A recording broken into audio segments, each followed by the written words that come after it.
Hey folks, welcome back to the Metal Mill 52 workshop. My name is Bill. This is my shop. We're building a little 3.5-inch gauge LBSC TICH locomotive. It's making some good progress. This week's episode, we're going to focus on taking the little stock oil tank that I got, the lubricator tank, and how I want to show you how I modified it for the mounting and for making the little filler tube there. Let me flip it over. You can see more about the mounting. It was a pretty interesting project this week, and I still have to make the clevises and the wire rod to connect them to the water pump, and then test the oil pump, and then I'll be able to just put the steam intake and exhaust fittings in there, but that's all will be needed to start to test it and run on air. So getting very close, really excited about that. I'll keep you posted, but I wanted to keep this episode focused on just the oil tank mods because I thought it was interesting. The book talks about making one from scratch, and probably most people will be able to buy one a lot cheaper and easier than they can make one from scratch. So this shows you how to do the modifications. Hopefully it'll work. I bought this one off of eBay, so I haven't tested it yet, but I think it'll be fine. They should be. All right, thanks everybody. Give me a thumbs up if you just want to show me that you're watching. I do appreciate that. And if you have any questions, please ask them. I do appreciate the feedback. I've gotten some good comments lately that help me improve what I'm doing here and the presentation for you on the project. So thanks again, everybody. Hope you have a great week. Breaking down the mounting of the oil, the lubricator, it's basically three elements that I need to focus on. One is the placement and a bracket to hold it in place. Second is providing a filler tube through the top, and the third thing is connecting it to the water pump drive with a LBSC calls for using a bike spoke. I'll probably just use a piece of steel rod. But so the first thing I'm doing, I got out the little boiler and the smoke box and the casting that the smoke box rests on. I got it out on purpose so that I could lay out basically where that will be located, because the filler has got to be up here in front of that casting. And I've got some good photographs I can show you, but some of those ones that I downloaded from the internet. So it seems likely now that I may have to put a little notch into this piece of angle iron. It's gotten corroded, and I've been wanting to clean it up and prime it and paint it, but I'm kind of glad I didn't do that yet, because I may have to notch it. So the first thing, what I'm going to do now that I've kind of roughed it out, set it in place, is to either mill or file down the sides of the actual casting, the smoke box support casting, so that it can sit in between the frames of the locomotive. It's just a little bit too wide, and that's why I've got it sitting on that little piece of sheet steel. Let me show you all a cool trick that these cheap digital calipers from Harbor Freight are very useful for a couple of things, many things, but one of my favorite tricks that I like to use is take a measurement of something on the outside, like the smoke box saddle here, this casting, okay, 2 inches 973 thousandths, if you can read that upside down. Now I'll hit 0, okay. Now watch what I'm doing here, if that'll come through or not, but turn the chassis over. So I'm gonna put the caliper inside the frame rails there, and voila, it's 30 thousandths. The casting is 30 thousandths wider than the frame rails. So now I know I can just put it in the mill and take 15 thou off either side. I'll leave a little rim there because I don't think it needs to go all the way down, and then the rim will hold it, from sliding deeply into the inside the frame. But really neat trick there for measurements and quick and dirty figuring out how much you have to take off. The reason I did that was I was thinking, well gosh, if it's only a couple thou, maybe I'll just file it. If it had been like 5 thou or something like that, take, file off 3 or 4 thou on either side. could be done in the time it's taking to explain this.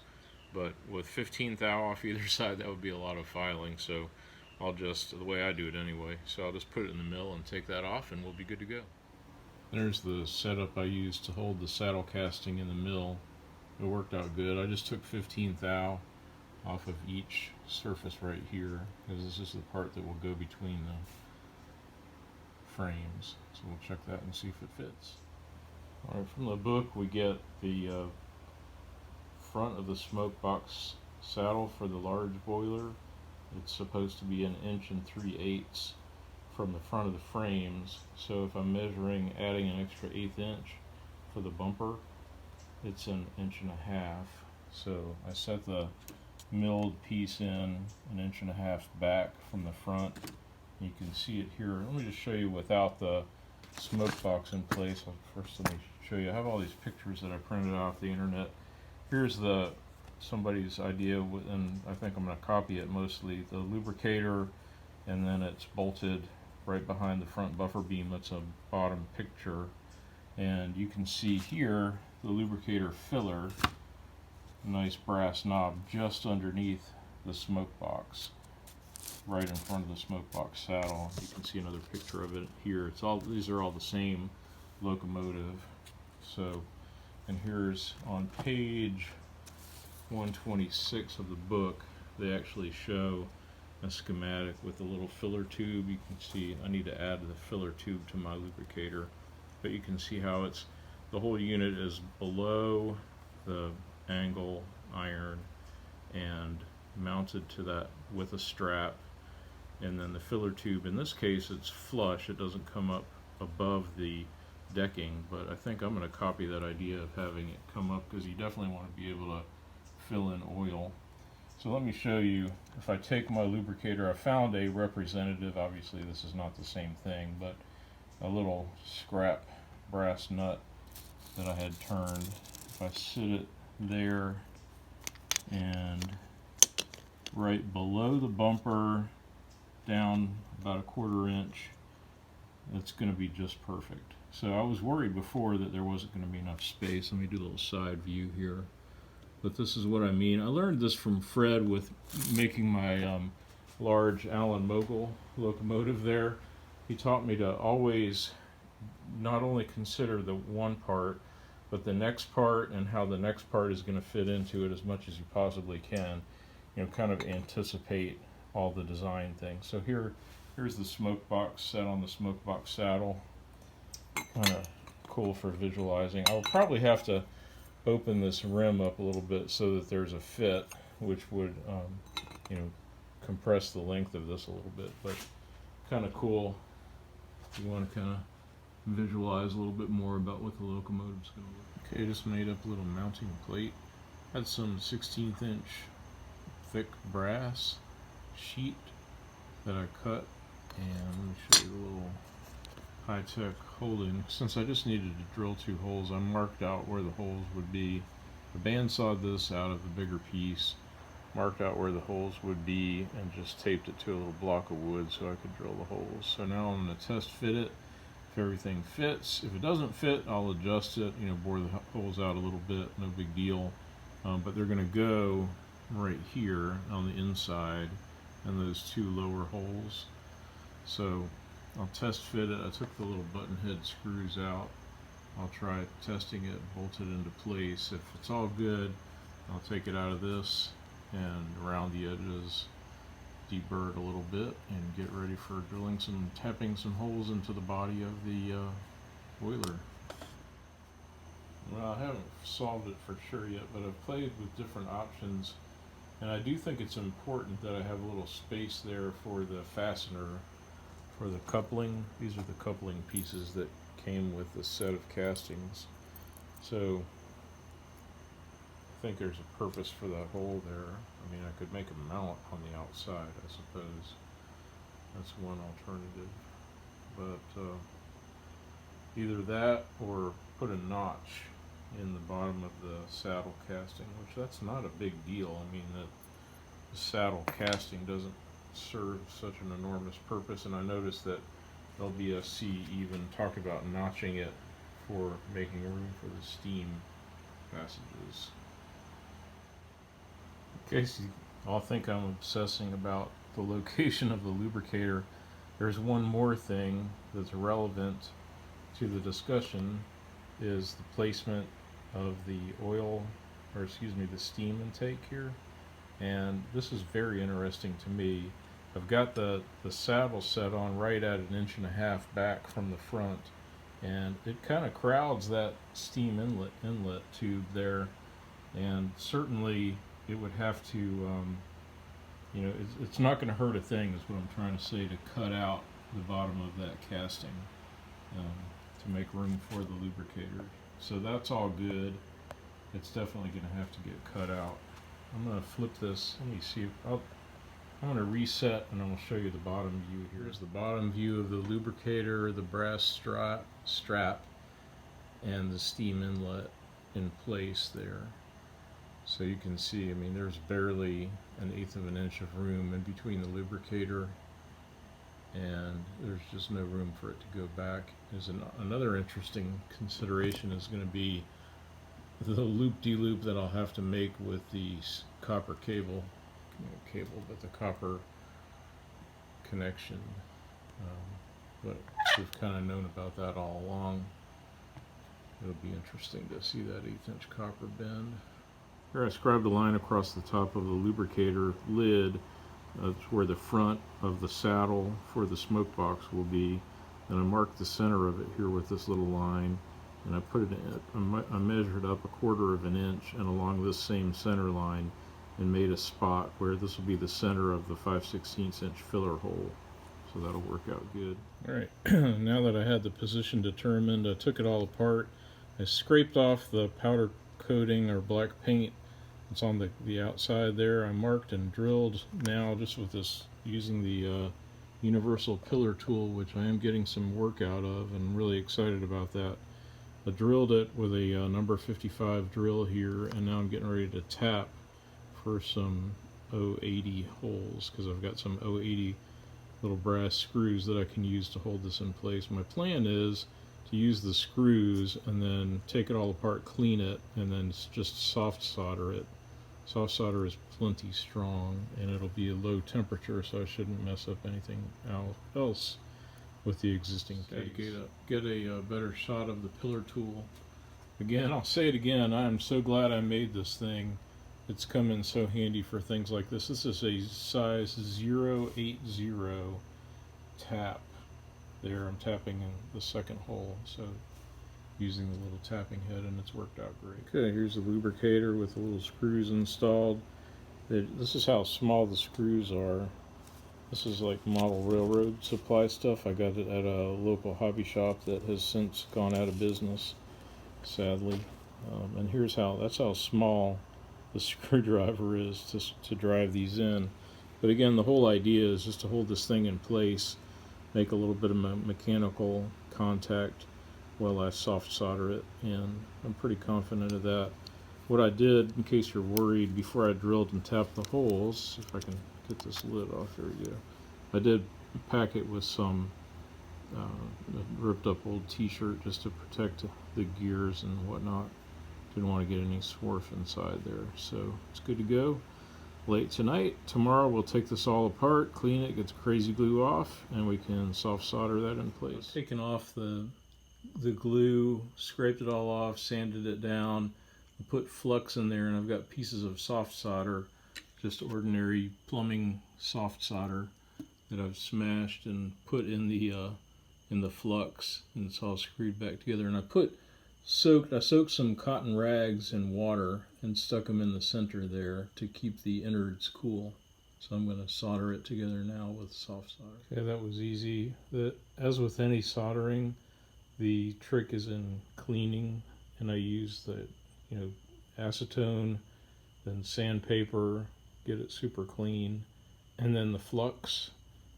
And I did leave, I don't want you to think I had these screws tightened down really tight. I left a little gap there, obviously, because I knew the solder needed to flow in there. So it just required minimal coaxing, and it's not really pretty, and I obviously can't dunk this in a pickle tank, but I've blotted it off with a water tank. These are that's the cotton shirt I had inside there, so it kept it fairly cool. But I'll clean it up with some sandpaper and a file now and show you what that looks like. Okay, here it is all nicely cleaned up. Ready to go. For the lid, I was perplexed about a good way to hold it, and then I remembered I have my handy dandy square aluminum holding jig that I used for the connecting rods and side rods and so forth, and I sacrificed 3/4 of an inch off the end of it because it's the perfect size. It's 1.5 inches square, or 1.25 inches rather, perfect size for the lid. So I'm going to drill and tap for 5/16 40, and I'll show you why in just a second. Alright, here's a little 5/16 inch excuse me, copper filler tube, and I threaded it 5/16 inch 40 top and bottom.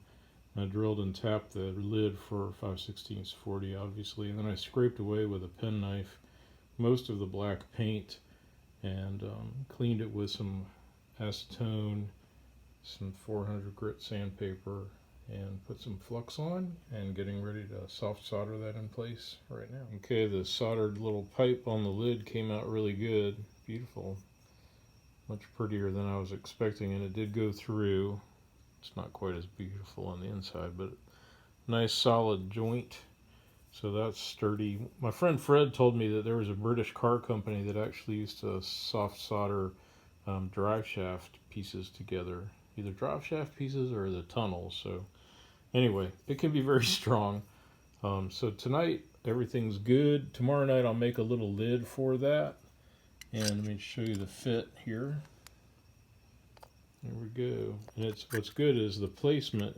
It misses, the little filler tube does miss the workings of the gears inside there. So it's not quite as snug with the paint scraped off like I did there, but I can fix that. I can just tweak the cap a little bit to make it snap on again. Plus, where it's going to sit underneath that front bumper, it'll hold the lid on. That'll be another plus of the placement. In fact, I think I'll go ahead and put it in place with the bolts, and you can see that, and that'll help me with the little filler cap. The unit bolted in place. Let me just show you how much clearance there is. This is a thin piece of sheet metal, about a 32nd of an inch thick. So it'll be just at the bottom of the threaded portion. I think that it probably calls for a decking 1/16 of an inch, so double that. So it still leaves me a good 1/4 inch or more of threads. So when I'm thinking about making a round cap, probably out of a piece of brass like this, this is an example, obviously an old piece of hex brass that I goofed up. I could use that, cut the existing threads off, and then tap it for the 5/16 inch 40 to fit inside there. Not sure how good the hex would look though. Round might be better with a little knurled edge on it. We'll see. Alright, making the oil filler cap now. First thing I did was take a piece of 5/16 inch brass, and I threaded it 5/16 40. It'll make a little spindle to hold the knob on for finishing. So then the next thing I did was take a piece of 9/16 inch brass. It's just some stock I had laying around. Drilled it 3/8 of an inch deep, tapped it 5/16 inch 40, and then I made a little shoulder, a 7/16 inch shoulder here, just for decorative purposes. Now I'm going to knurl the edge while it's here and steady, and then all I have to do is cut it off and then turn a rounded, nice decorative rounded shape after the rest is finished. Knurling with the homemade knurling. I gotta say, it does give a nice finish, especially on softer metals like brass. My tired little homemade knurling tool that I've had for like 10 years. But pretty happy with that finish, that knurl. Now just to cut it off and shape it like a little round-headed button. There's the little knob screwed onto the spindle, and I'm using one of my form tools to start with at least. This is one of the ones I use to make the cones for the brake systems, brake and oil systems and steam systems. We'll see how the knob in action. I'm not going to talk anymore because I don't want to try to shout over the machine. But this is a cool process, and I wanted to show a little bit of using the form tool, kind of the art of it, so hang with me a second.